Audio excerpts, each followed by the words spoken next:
name's John Cromer. I'm a mechanical engineer by degree. I've passed the Master Electrician exam in Mississippi. I'm also a NABCEP certified PV installer, which is a private industry certification, which we'll get into in a little bit.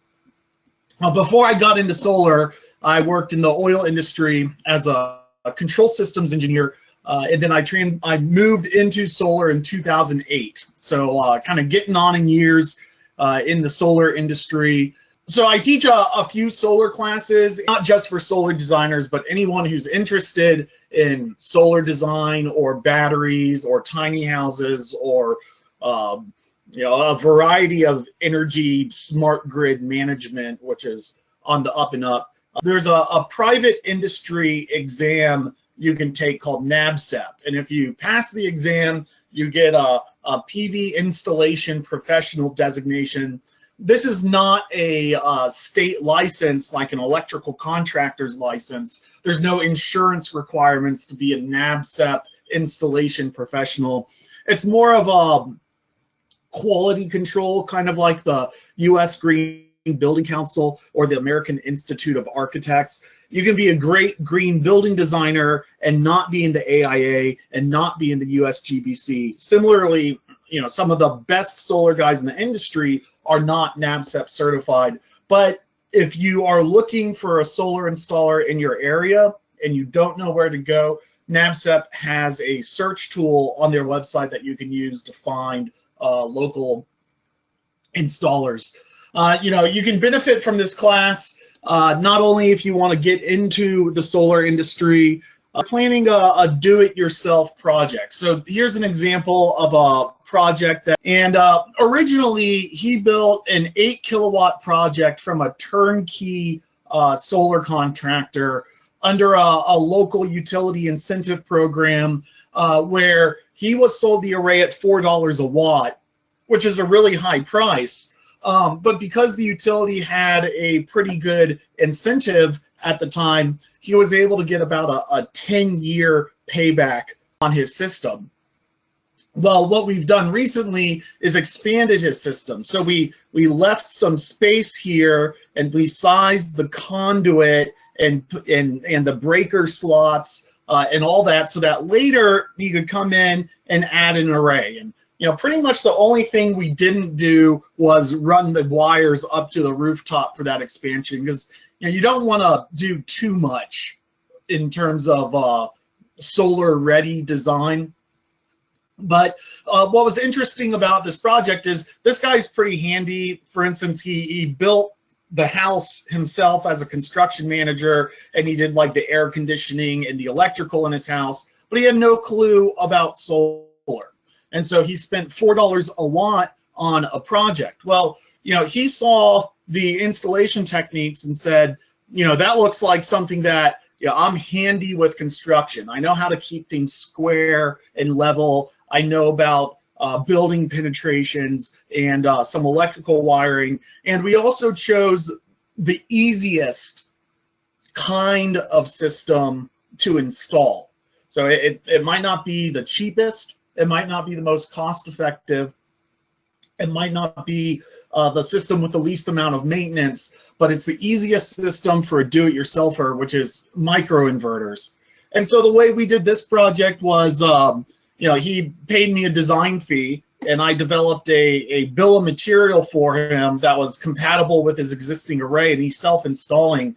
And his total project budget in 2017 for a small expansion, maybe not all of the balance of system material is there. He's self-installing, so there's no labor included in this, but it's also a tiny purchase order. We're not talking about big volume discounts here.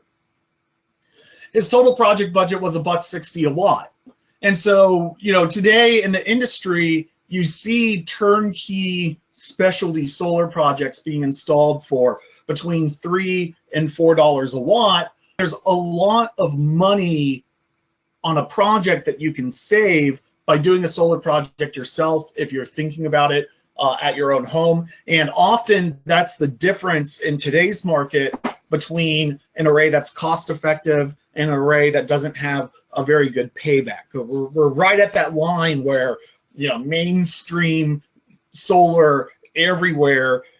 It's already happening on the Northeast coast in California, where the price of electricity is high. In the middle of the United States, you might get better sunlight, but you also have cheaper electricity, and that market is at about a 12-year payback. And so in the middle of the United States, you know, the selling the solar array at a 12-year payback, that's not enough to get most customers out of bed in the morning to make the sale. But if for the handymen out there who are sizing up solar, maybe thinking about getting into the industry themselves, you know, it's possible in most of the United States to execute a solar project on your own, even if you're subcontracting out the labor and get a decent payback.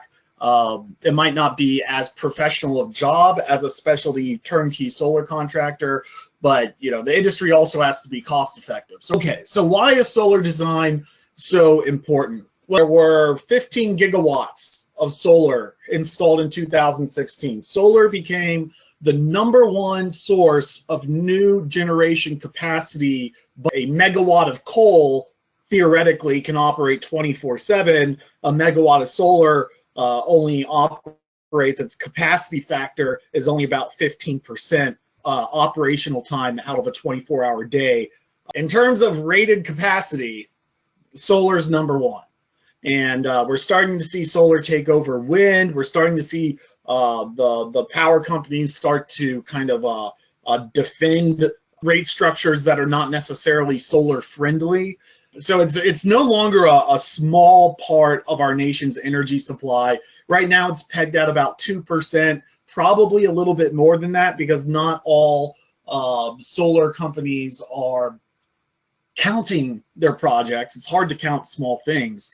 A lot of solar projects are small. But to put it all in perspective, and when I got into the industry in 2008, the solar market was 0.1%, and that was only recent. You know, a couple of years prior, it was 0.01% of an energy supply. And so in a lot of these states where you don't have a huge solar market today, we should see those states go from, say, 0.01% solar to something like 2 or 3% solar over the next decade, and the developed markets are going to keep growing too. So within the next decade, we're going to see our nation's solar power supply continue to grow, and you know, maybe into double digits in the reasonably near future. Now, what's interesting about this market to me, that most of the growth in the solar industry is utility scale. You know, out of that 15 gigawatts, almost 11 gigawatts was utility scale projects. Residential is a distant second, and commercial is a distant third. And so you might think, well, the whole market is going to utility scale. You know, why even consider residential and commercial if now solar is becoming a big energy market, and you know, and the big players are taking over? And one answer might be, well, before the tax credit was around, you know, you get a 30% tax credit on your projects. Before the tax credit came into its current form in 2008, the utility scale market was less than 10% of the market. In fact, the commercial market in 2008 was the largest market segment of the entire industry. It had just recently surpassed the residential market. And now the tax credit comes into effect, net metering laws come into effect, and we see larger residential development and then tremendous utility scale development. But here's the thing about the utility scale market. Back in 2016, or 2015 rather, everyone thought the tax credit was going to expire at the end of 2016. So project developers put a whole lot of effort into doubling their normal project volume to kind of take projects out of these years and do them, you know, sooner. or perhaps delay projects and get them right at the tail end of the tax credit. Module prices are declining, so you want to do your projects at the last minute where you still get great subsidies but cheap material prices. And what it implies is that perhaps the utility market segment is the one that is most subject to risk in terms of what happens if the tax credit vanishes. You know, it receives the most money from that tax credit, and so perhaps there's a little bit of a bubble there. It's actually kind of a double bubble because, you know, the tax credit it's set to phase out, but it's also, you know, everything's up in the air if they do congressional tax reform. So that's a little bit of a concern. Also, we're facing a new import tariff on solar modules that's actually causing a shortage in utility scale solar panels in the United States, causing prices to go up. So, you know, the tax credit vanishing, import tariffs raising module prices, all of that hits utility market segments the hardest, whereas rooftop solar electricity is generated at the point of use at a higher retail generation rate. And so a residential solar array may cost more money than a utility scale solar array. It may cost twice as much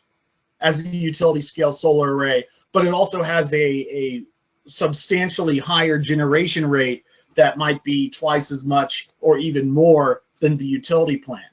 So that leaves us with the man in the middle, the commercial solar market, which, you know, back in the day, it used to be a large market segment, but it's been kind of left behind.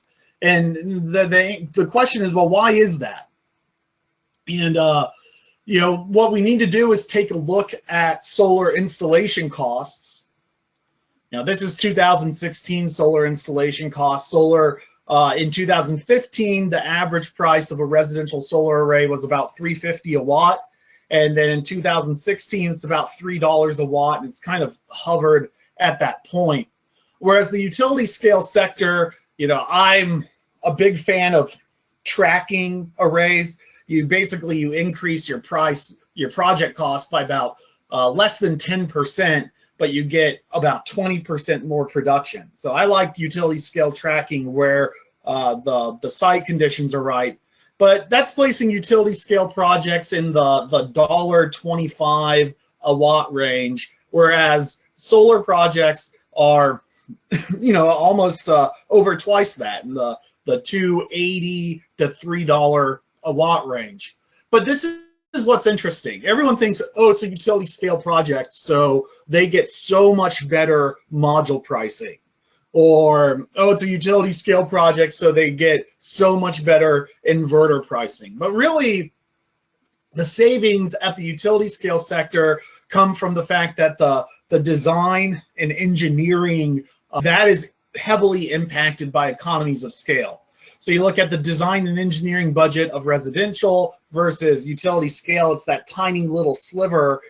You can, you know, what might cost you a penny a watt at the utility scale could end up costing you 20 or 30 cents per watt at the residential. Same thing with the supply chain overhead and profit margin. You know, these are the major problems in the residential market segment, where you take your direct project costs, the labor, the design and engineering, and all the material costs, and then you double it. So what's in this gray box here that's representing over half of solar project costs at the residential level? It's the profit of the installer, the overhead, and the markup on material throughout the supply chain. Now, normally in construction, you don't have this 50% margin. Normally, it's more like a 30% margin, which, you know, that would drop the cost of solar to the point where most of your projects could come out of the ground.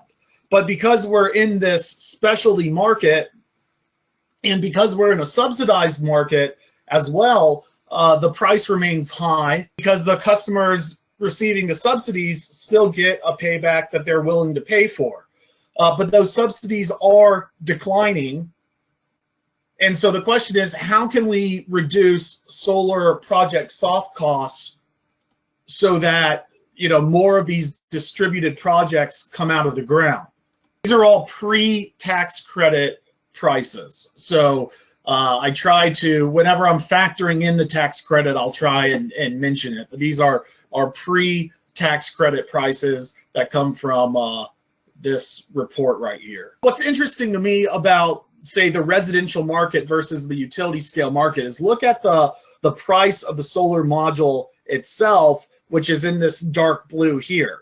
You know, the price of the module, and maybe there's some supply chain market markup on that, but the price of the module is nearly the same at the residential level versus the commercial level, less some material markup. So if you could do good supply chain management at the residential level, you know, if you're not trying to buy the very best solar panel on the market, but you're trying to buy what utility scale projects install on a routine basis for 25-year project life cycles, you know, so standard solar modules, the material costs of residential are not all that different than the material cost at utility scale.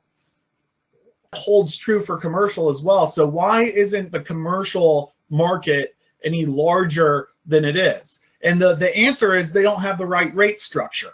At the residential level, the national average price for electricity is about 12 cents a kilowatt hour. The commercial business, right next to this 12-cent per kilowatt hour customer, that commercial business may look at their electric bill and say, oh, I pay 12 cents a kilowatt hour also. And that would be, you know, so typically your residential rate and your commercial rate are around the same. But how you get there is a different story. You know, residential prices are just based on kilowatt hours.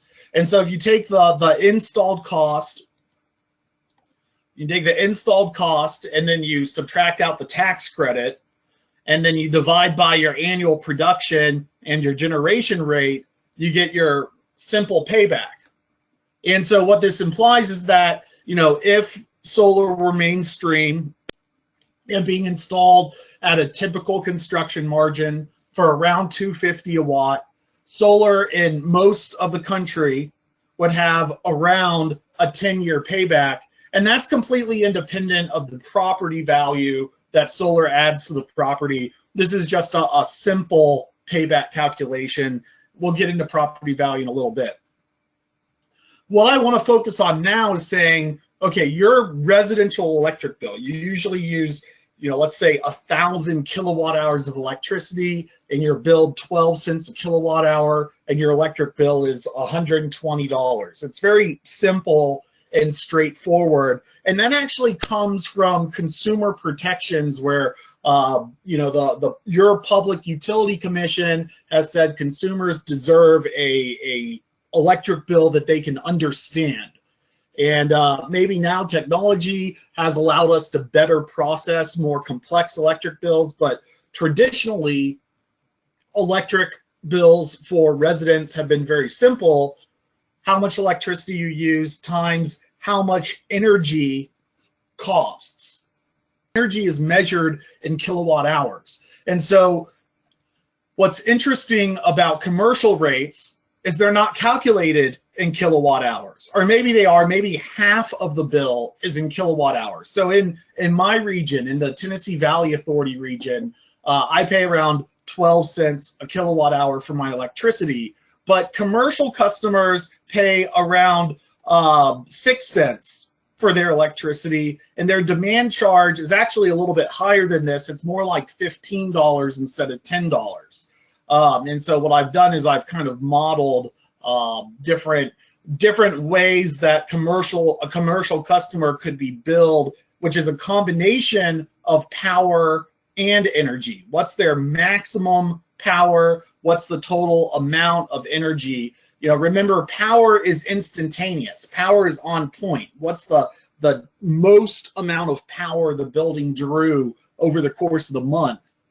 Energy is power over time. So it's more like how much power they're drawing multiplied by how long they're drawing it.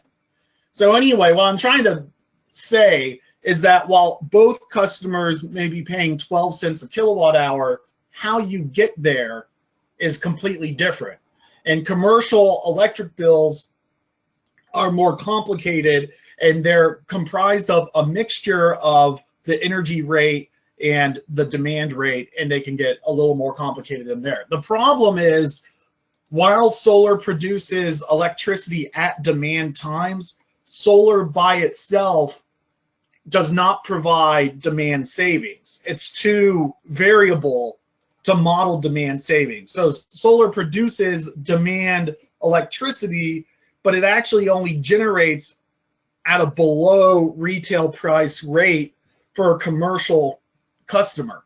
Now, I think the most interesting untold story of the solar industry going on today is the ability of a battery to save at this demand rate. Because when you add a battery to a solar array, solar provides most of the demand electricity, and then the battery comes in to get you through those time frames when a cloud passes over the top of the array. You know, you can still have some power output. So normally, you know, a partly cloudy day will destroy any demand savings the solar array could provide, or your late in the evening peak energy could destroy the midday load leveling.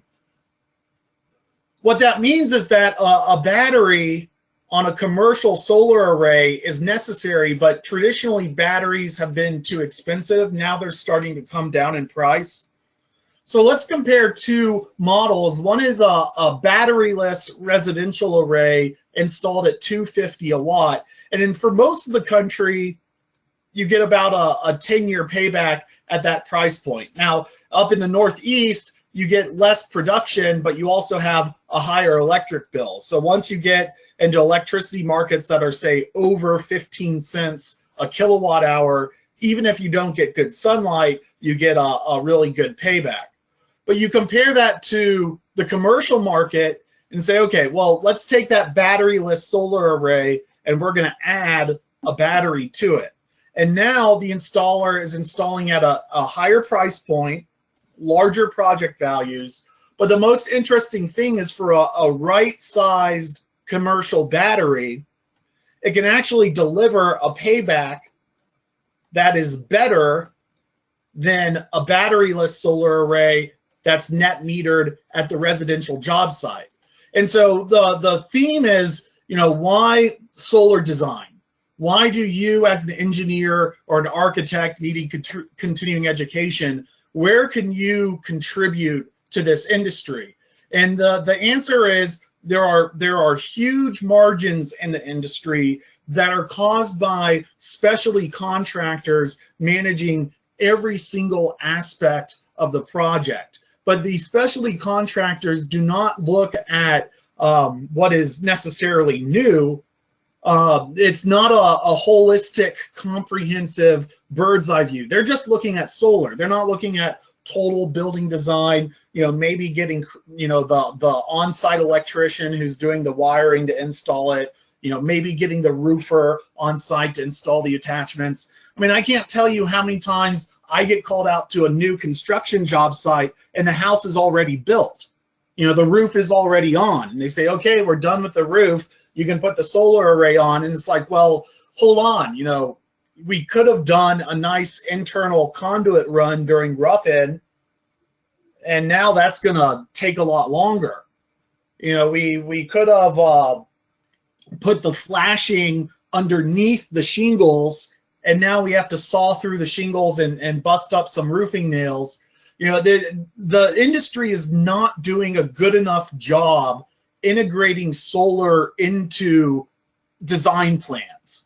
And they're not doing a good enough job with economic analysis, in large because the subsidies have kind of allowed owners to turn a blind eye and produce these very simple economic models. but that has resulted in, the commercial market being the smallest market in the solar industry, and yet also in the day and age where solar has fewer subsidies and zero net metering and increasingly cheaper batteries, it's the commercial market that is posed for extreme growth in the industry. And solar installers today are chasing the batteryless market because that's where the market is today.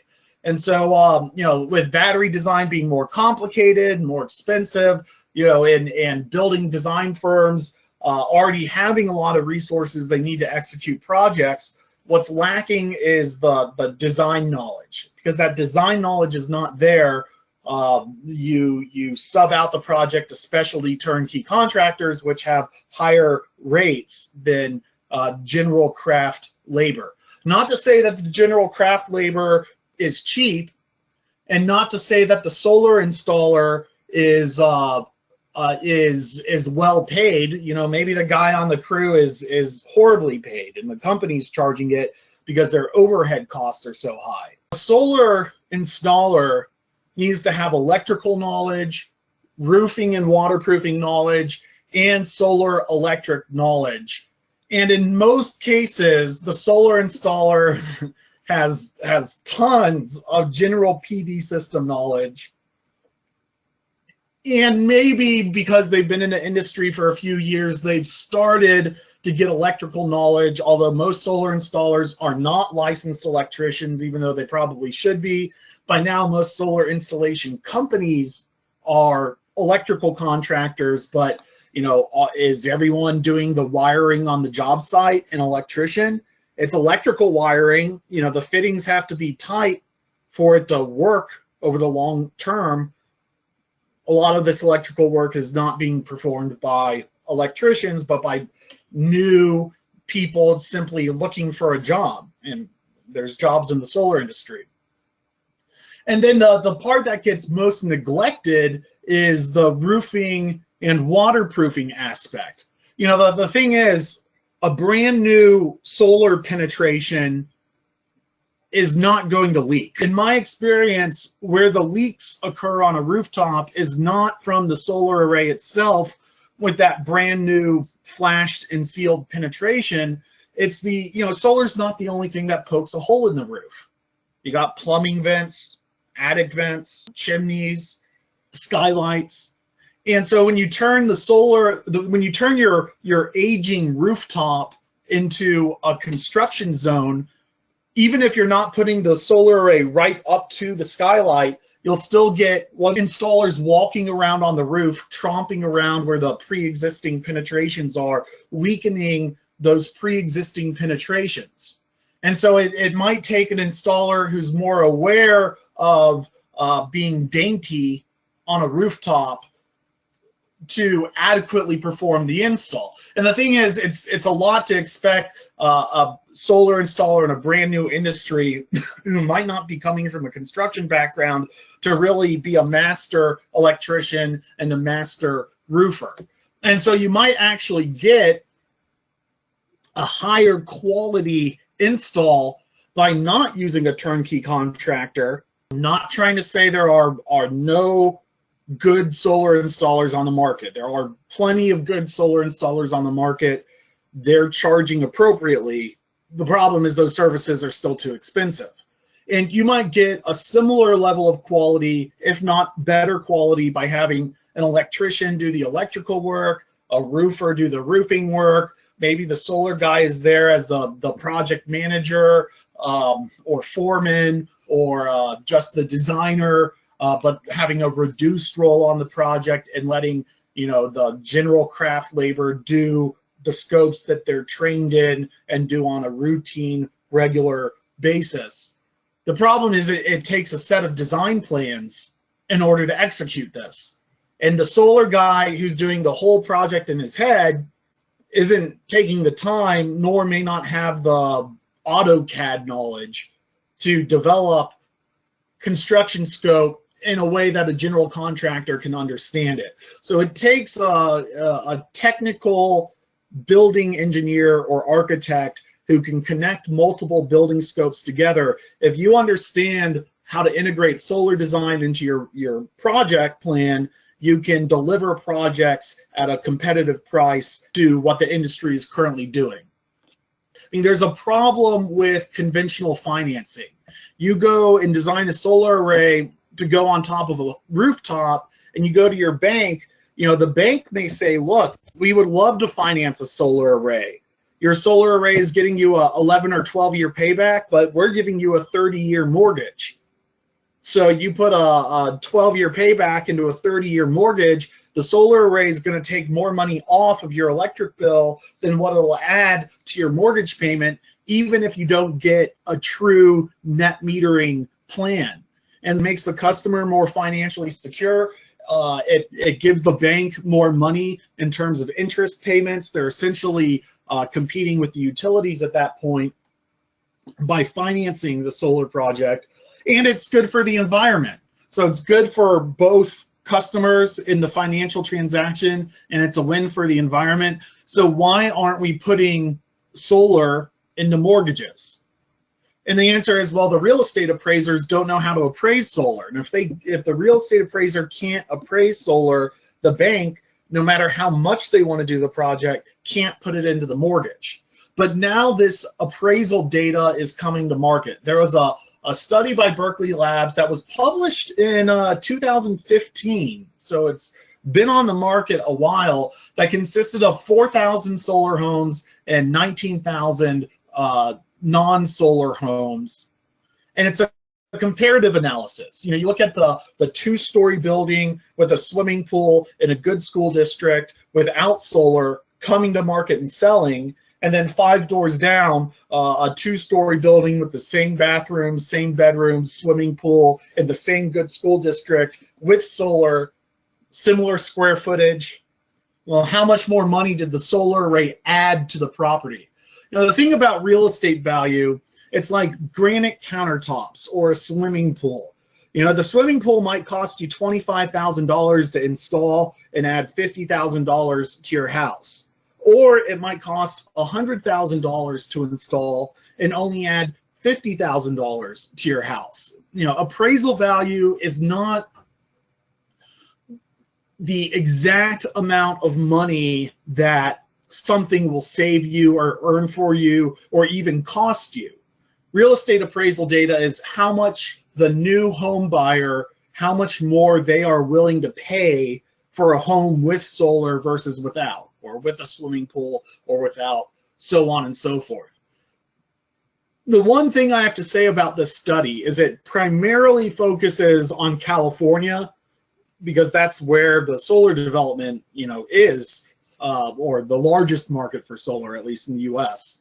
And in California, the price of electricity is higher than what it is in most states. And so in these markets, buying a solar home is more important than, say, in Iowa. So I would, you know, when talking about these numbers with a client, I would at least cut them in half to be something that's more realistic if you don't have this data in your area. But if you do, this data is, if it's starting to emerge, if you find a real estate appraiser who says, oh yeah, actually, I've just started appraising solar, you know, you can find out that bank and start putting solar into at least your residential mortgages, and that's one way you can really lead the market in your area. Anyway, what this study is saying is that actually smaller solar arrays, a 1 kilowatt, a 2 kilowatt, a 3 kilowatt, they might be adding as much as $5 a watt, $4.50 a watt. So like the average of a 3 kilowatt array would be right around $4.75 a watt. And what that means is that a 1, a 2, a 3, a 4, a 5 kilowatt array being installed for about $3 a watt is that, you know, most of that money is going to come back in terms of property value. In fact, all of it will come back in terms of property value in California. Maybe 50% of it will come back in terms of property value in a lower priced electricity market. But that's especially good news for the smaller solar arrays, because you look at a $4 a watt install price on a 2 or 3 kilowatt solar array, And you may do a simple payback calculation. It's like you're going to get your money back in 17 years.